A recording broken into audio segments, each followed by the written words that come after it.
Montréal, place Diouville, année 1920.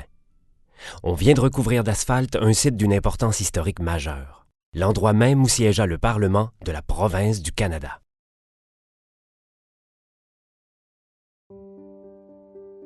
Pointe-à-Calière. Depuis 1992, ce musée met tout en œuvre pour faire aimer et connaître sa ville. Aujourd'hui, avec l'appui de tous, il veut ramener à la mémoire une page d'histoire mouvementée et méconnue, cette présence à Montréal du Parlement du Canada. Sur la place Diouville, les archéologues ont dégagé les vestiges du Parlement et même des objets qui ressuscitent des émotions intenses et des événements qui ont fait l'histoire.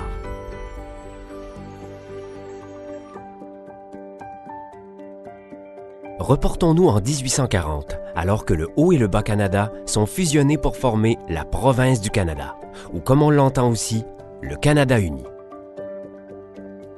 En 1843, Montréal, la métropole du temps, est choisie comme capitale de ce nouveau Canada. C'est là que siégera le Parlement. Pour loger le Parlement, on choisit le marché Sainte-Anne sur la place Diouville, un édifice prestigieux d'architecture néoclassique qu'on réaménage de façon luxueuse. 1844. La première session parlementaire débute. Bientôt, les débats font rage. En 1848, le Parti réformiste dirigé par Robert Baldwin et Louis-Hippolyte Lafontaine réussit à faire élire une majorité.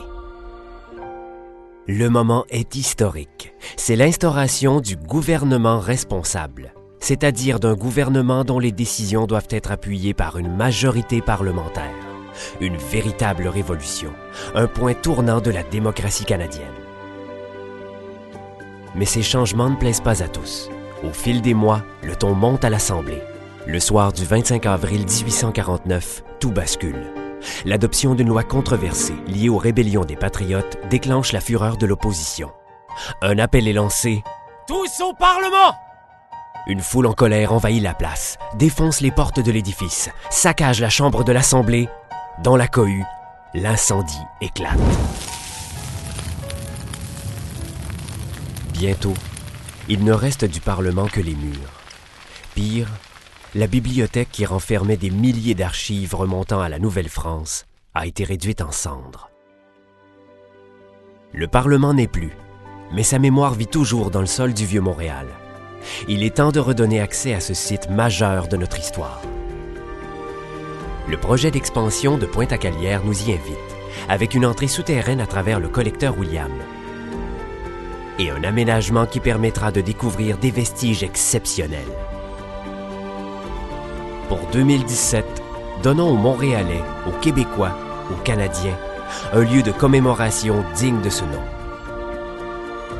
Faisons du rêve de la Cité de l'archéologie et de l'histoire une réalité.